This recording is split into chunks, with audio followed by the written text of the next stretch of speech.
Dalam hadis qudsi Allah ini yang dibuli orang-orang soleh. Laulam akhluk jannatan wala naron alam akun ahlan an uto'ah, dalam hadis qudsi itu. Kalau saja saya tidak menciptakan surga dan neraka, apa saya tidak jadi Tuhan yang perlu ditaati? Apa kalau kamu tidak saya kasih uang 1 juta terus bilang 1 tambah 1 11? Enggak kan? Tetap bilang berapa? 2. Kalau kebenaran absolut yang 1 tambah 1 kamu bilang 2 meskipun tanpa mendapat hadiah. Kenapa untuk bilang Allah Tuhan kamu butuh hadiah surga? Itu kan serah ikhlas belas. Makanya saya terus mengajarkan ikhlas. Ikhlas itu bisa dilatih dengan akal, dengan pikiran, bil ilmi lah. Harus dilatih. Nah di sini ini momen atau makna yang mestinya harus difahami wa inzana bahwa kalimat ini sah meskipun dilafatkan seorang yang pernah zina. Sama seperti 1 tambah 1 2 sah, diucapkan siapa saja sah. Dan siapapun akan mengucapkan itu secara ikhlas. Ini penting saya utarakan. Sehingga setelah ada firqah-firqah takfiri yang mengatakan orang megang keris itu syirik, ke kuburan syirik, ini syirik. Itu salah besar. Salahnya adalah tadi kalimat-kalimat atau kebenaran-kebenaran absolut ini sudah jadi sibghata wa man ahsanu minallahi sibghah. Kalimat ini begitu absolut di hatinya orang mukmin.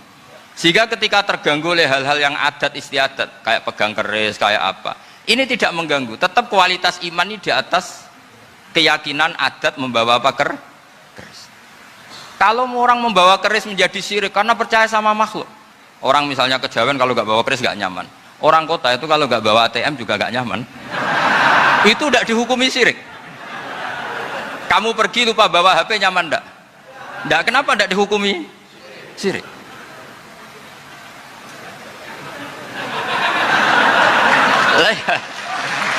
Jadi ini logika. Jadi makanya ini Gus Reza boleh ngeritik saya itu berkali-kali bilang saya termasuk ulama yang mau bikin gerakan cangkem elek. Karena nanti kalau saya nisbatkan ke Rasulullah itu tidak pantas, karena Nabi ahsanan nasi khalqau wa khuluqa. Tapi saya siap jadi bempernya Rasulullah Shallallahu Alaihi Wasallam. Pernah ada diskusi di Jakarta, ini kisah nyata. Apa dalilnya setelah sholat salaman? Mana hadisnya? Itu dijawab hadisnya tentu kita kesulitan. Kalaupun ada hadisnya dhaif semua yang masalah musafahah. Akhirnya mau tidak mau dijawab pakai cangkem elek. Boleh nggak kamu setelah salam nyalain HP yang off? Boleh. Boleh nggak ke kamar mandi? Boleh.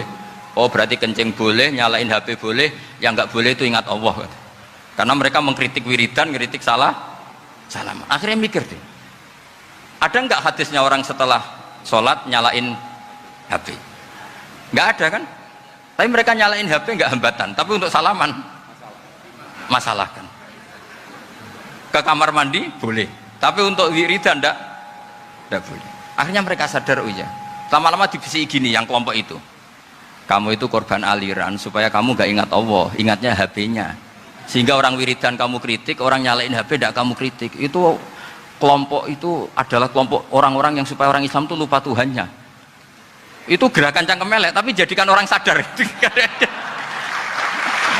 Jadi ini penting. Jadi kalau kamu tidak bisa bela agama dengan jalan yang lurus karena tidak bakat gitu, nggak apa-apa pakai cangkem elek tadi, karena nggak mungkin gerakan ini dinisbatkan kepada Rasulullah Shallallahu Alaihi Wasallam.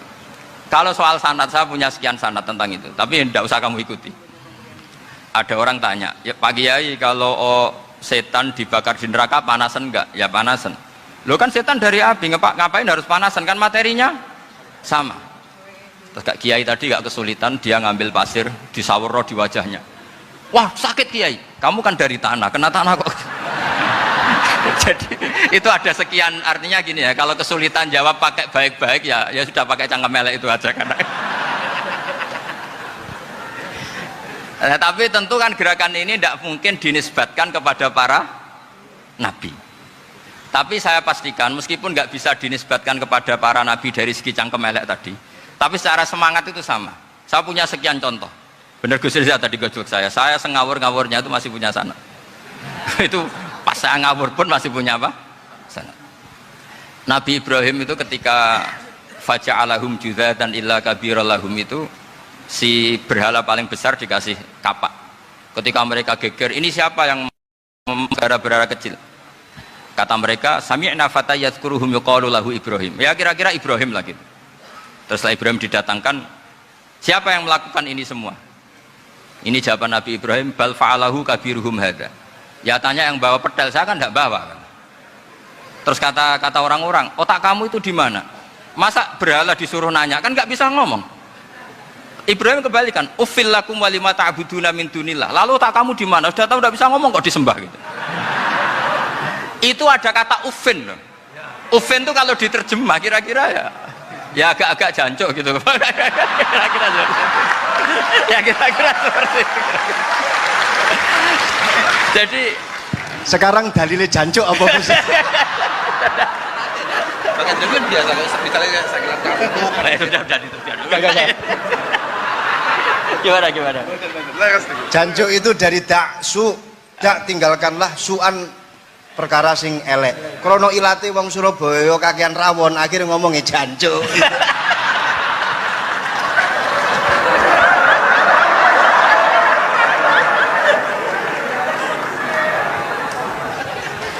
Jadi mulai dulu melawan kebatilan itu harus pakai logika yang vulgar.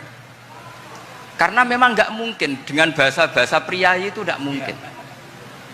Dan ini penting saya utarakan. Nah, kalau nanti nggak mungkin dinisbatkan kepada Rasul karena Nabi adalah ahsanan nasi khalqa wa khuluqa, kita yang ngambil alih saja. Gus Reza, saya, Gus Kawasan ini cara cangkem elek kan pantas. Luas. Selain bakat ya sudah natural. Karena memang itu cara kita menjelaskan kebenaran. Saya ulang lagi, itu cara kita menjelaskan apa? Kebenaran. Mau tidak mau.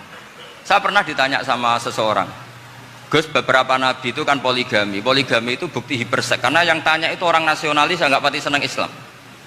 Terus tak balik tanya, perempuan itu makhluk lemah enggak? Ya lemah. Kalau nolong lama satu itu gimana? Ya baik. Kenapa nolong dua jadi tidak baik? Harusnya kalau nolong tiga tidak baik. Tapi saya tidak dukung poligami, enggak. Ini cerita. Setidaknya mereka jadi ingat. Saya itu pernah ditanya agak-agak orang ateis, dia benci Islam tapi neliti Islam. Pertanyaan kedua, kenapa dalam perang itu seakan-akan Nabi itu perampok, hartanya orang kafir disita kemudian menjadi ghanimah, itu kan kayak ngerampok. Terus saya tanya gini, kalau ada penjahat ke rumah kamu kemudian pakai senjata api, setelah kamu ringkus, itu senjata api kamu kembalikan apa kamu sita?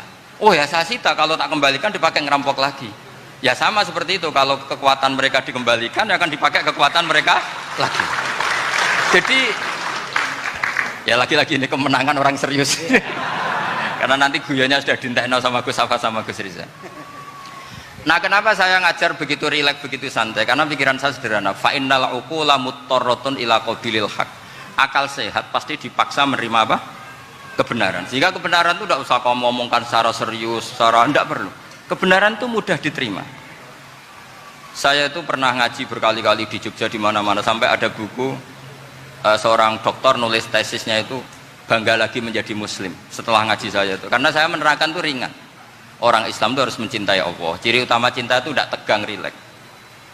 Saya bilang begini, kalau kamu pernah 1 tahun digratisi orang rumah, makanan, kamu kira-kira itu mudah nggak mencintai orang yang berjasa sama kamu minjemin rumah dan kasih makan gratis? Mudah kan? Apalagi kita ini mudah mencintai orang yang minjemin mobil 1 tahun, ngasih rumah 1 tahun, apalagi selamanya. Kenapa kita tidak mudah mencintai Allah yang memberi kita bumi, air, oksigen, semuanya kita dikasih Allah? Akhirnya mereka mikir, wong mencintai seseorang yang ngasih dalam durasi 1 tahun saja mudah, apalagi mencintai Allah yang ngasih kita tanpa batas.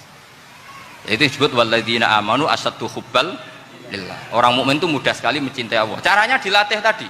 Kita mudah mencintai orang yang berjasa sama kita. Kenapa tidak mudah mencintai Allah yang tentu jasanya lebih besar. Nah, karena akhir-akhir ini banyak orang yang terlalu nazir, terlalu apa? Kata Nabi kan basyiru walatu nafiru yasiru walatu asiru. Sehingga saya bikin gerakan. Pokoknya semua orang mukmin pasti masuk surga. Nanti soal ada kesalahan-kesalahan kecil yang menjadikan orang su'ul khotimah itu sifatnya kehati-hatian. Jangan menjadi hukum. Hati-hati itu tidak menjadi hukum. Kalau kamu nyupir hati-hati itu bukan berarti pasti kecelakaan, enggak. Hati-hati itu ya hati-hati saja, tidak menjadi hukum. Ini penting saya utarakan karena kubu sebelah kampanyenya sudah tadi, setiap mati mesti tenang bersama Bapak di surga. Sementara kita mau kampanye, kamu sholat tidak mesti diterima, haji tidak mesti diterima. Jadi kiai tidak mesti masuk surga. Coba kalau kita kampanye gitu terus, yang mau jadi muslim itu siapa? Jadi ini sudah tak perhitungkan matang-matang, saya milih macam seperti itu. Ya ini saya pikir sudah, ini pembandingnya supaya punya waktu. Saya suka sekali. Nah ini yang sesi terakhir ya, sesi terakhir. Saya akan cerita fikih karena Nyun sewu Gus, ada iklan sebentar dari ibu-ibu, pentolan mic kurang dekat ke mulutnya Gus Baha. Sehingga suaranya tidak terdengar sampai ke belakang. Oh, gitu, pentolannya ya? Didekatkan Gus. Oh, gitu. Ini kalau ngomong konotasinya itu mesti nyerempet. Sudah apa ya? Sudah ahlinya di situ. Ya malah ada di situ.